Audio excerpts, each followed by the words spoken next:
YCP కార్యాలయంలో MLA రోజా మాట్లాడుతున్నారు. ఇప్పుడు లైవ్ చూద్దాం. చిందులేస్తూ అవాకులు చవాకులు పేలుతూ ఏ విధంగా సవాళ్లు విసురుతున్నారో మీ అందరు కూడా చూస్తున్నారు. చంద్రబాబు నాయుడు ఎప్పుడూ చెప్తాడు నేను నిప్పు నిప్పు అని. నా మనవణ్ణి చూసుకునే టైం కన్నా రాష్ట్ర ప్రజల బాగు కోరే సమయమే నేను ఎక్కువగా కోరుకుంటాను అని చెప్పే చంద్రబాబు నాయుడు నిజంగా ఈ రాష్ట్ర ప్రజలకి నువ్వు ఇచ్చిన హామీల్లో ఏం నెరవేర్చావు? నువ్వు చేసిన మొదటి 5 సంతకాలు ఏమైపోయాయి? ఈరోజు కేంద్రం నుంచి విభజన చట్టంలో మనకు రావాల్సిన అన్నీ కూడా ఎందుకు రాలేకపోయాయో వీటన్నిటికీ కూడా సమాధానం మీ దగ్గర ఉందని నేను ప్రశ్నిస్తున్నాను. ఈరోజు నీ కొడుకు పప్పు నిజంగానే పప్పు శుద్ధ దమ్ముంటే చర్చకు రా అంటాడు. ఇలాగే కేసీఆర్ మీద దమ్ముంటే అని తొడగొట్టాడు. ఈరోజు తెలంగాణలో ఏ పరిస్థితి వచ్చిందో తెలుగుదేశం పార్టీకి మీరు చూశారు. కాబట్టి దమ్ము ధైర్యం గురించి మాట్లాడే అర్హతే లోకేష్కి లేదు. ఎందుకంటే లోకేష్ దమ్ము ధైర్యం ఏంటో రాష్ట్ర ప్రజలకి, తెలంగాణ రాష్ట్ర ప్రజలకి, దేశ విదేశాల్లో ఉన్న వాళ్ళందరికీ కూడా చక్కగా తెలుసు. ఈరోజు ఎక్కడైనా కూడా చర్చకు మేము సిద్ధం అంటున్నాడు. నేను ఒకటే అడుగుతున్నా, మీరు దొంగలు, మీరు ముద్దాయిలు, మీరు అవినీతి చేశారు, మీతో చర్చ ఏంటండి? నిజంగా మీరు తప్పు చేయలేదని నమ్మితే మీరు సిబిఐ ఎంక్వైరీకో లేదా సిట్టింగ్ జడ్జితో ఎంక్వైరీకో రెడీ కండి. మా దగ్గరున్న సాక్ష్యాధారాలన్నీ కూడా వారికి ఇస్తామే కానీ దొంగలైనా మీకిస్తే ఏం న్యాయం జరుగుతుందో కూడా మాకు తెలుసు కాబట్టి మీకు ఇవ్వం. ఇంకోటి, ఈరోజు కొత్తగా వైఎస్ఆర్సీపీ నుంచి తెలుగుదేశం పార్టీలోకి వెళ్లే ఎమ్మెల్యేలు మాట్లాడుతున్న మాటలు మనం చూస్తున్నాం.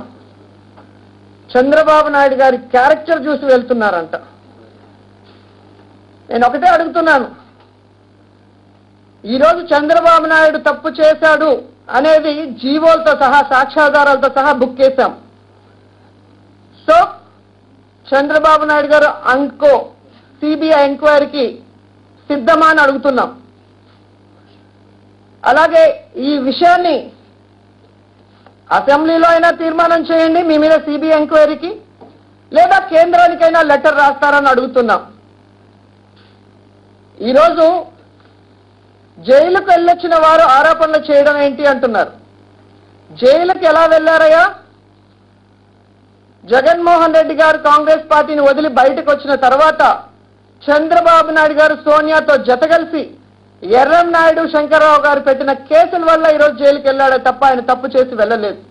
ఈరోజు ఆయన తప్పు చేయలేదని మనస్ఫూర్తిగా నమ్ముతున్నాడు కాబట్టే కోర్టుకు వెళ్తున్నాడు, సిబిఐ ఎంక్వైరీని ఎదుర్కొంటున్నాడు. కానీ నీలాగా స్టేలు తెచ్చుకొని చీకట్లో చిదంబరం కాళ్ళు పట్టుకోలేదన్న సంగతి మీరు తెలుసుకోవాలి.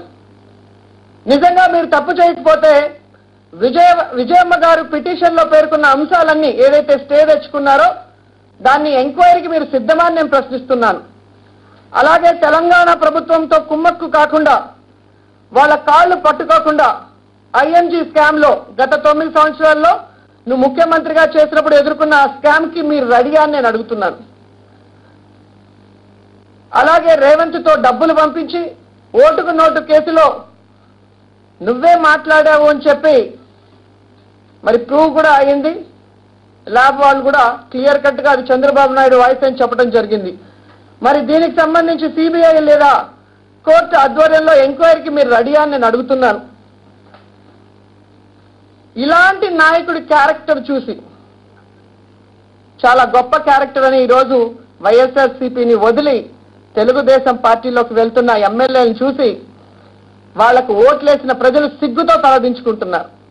2014లో చంద్రబాబు నాయుడు నచ్చని వాళ్ళు ఓట్లేసి గెలిపించిన వైఎస్ఆర్సీపీ ఎమ్మెల్యేలు పోయినంత మాత్రాన వారి వెనుక ప్రజలు పోతారు అని అనుకోవటం తెలుగుదేశం పార్టీ భ్రమ అని నేను చెప్తున్నా.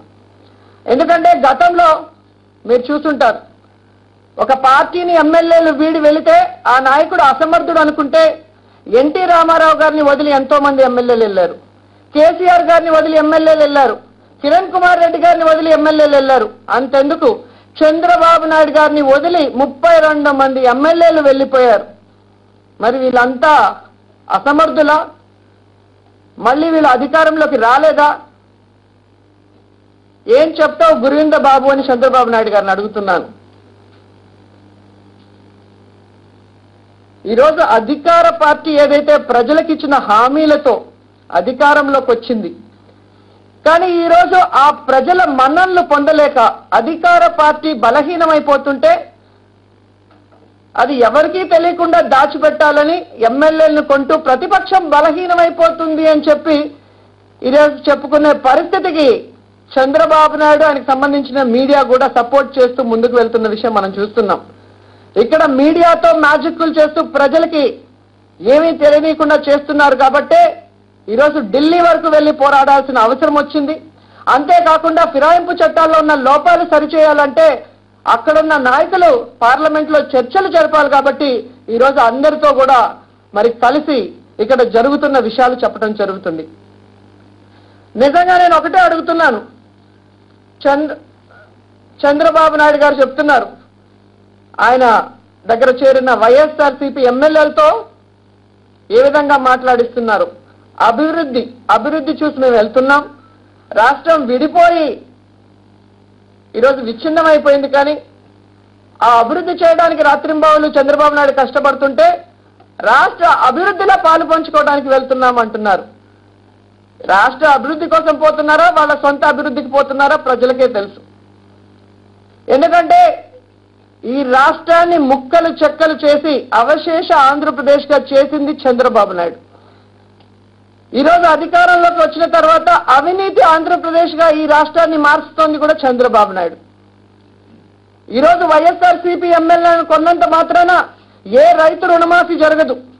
వైఎస్ఆర్సీపీ ఎమ్మెల్యేలను కొన్నంత మాత్రాన ఏ డ్వాక్రా మహిళ రుణాలు మాఫీ అవ్వదు. వైఎస్ఆర్సీపీ ఎమ్మెల్యేలను కొన్నంత మాత్రాన ఏ యువతకి ఉద్యోగం రాదు అన్న విషయం అందరికీ కూడా తెలుసు. ఇది కేవలం తను చేస్తున్న అవినీతి గాని, ప్రజలకు ఇచ్చిన హామీలు నెరవేర్చలేకపోవటం గాని తప్పించుకోవడానికి ఈరోజు ఈ ఎమ్మెల్యేలు కొనే పని చేస్తున్నారు తప్ప మరొకటి కాదు. ఈరోజు కొత్తగా ఒక పాట అందుకున్నాడు, ఏపీ బ్రాండ్ నాశనం చేయడానికే జగన్మోహన్ రెడ్డి గారు ఈరోజు సేవ్ డెమోక్రసీ అని చెప్పి ఢిల్లీకి వెళ్లారు అని అంటున్నారు.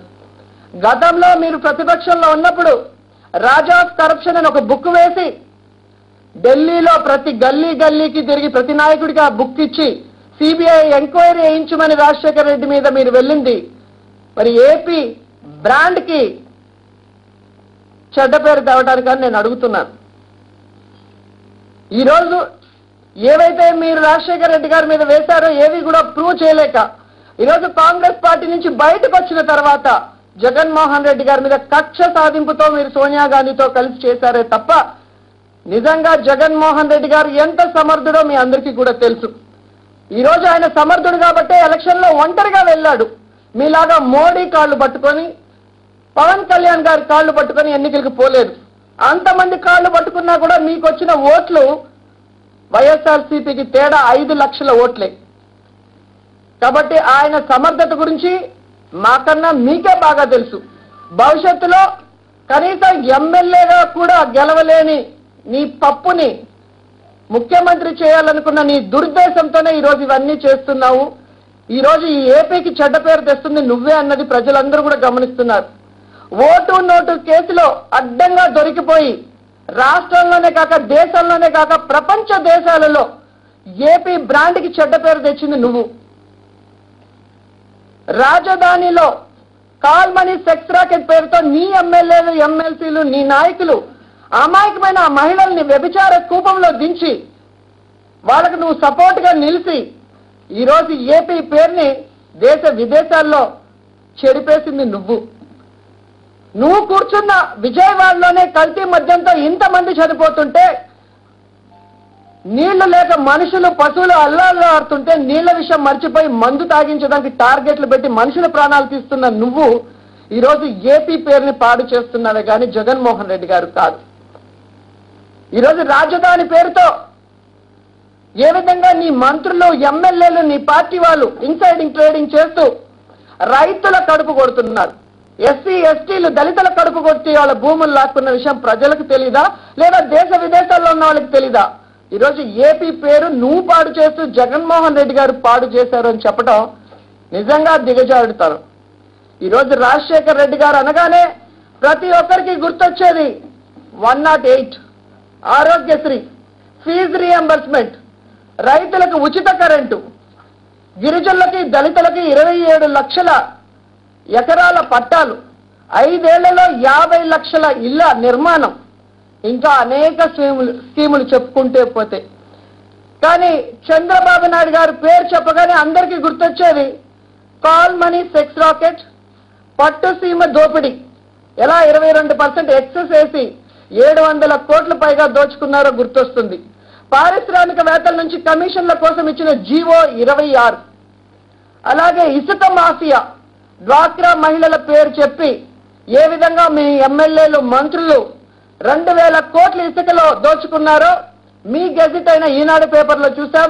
మీ ఆర్థిక మంత్రి యనమల రామకృష్ణుడే ఒప్పుకున్న విషయం కూడా మనం చూసాం.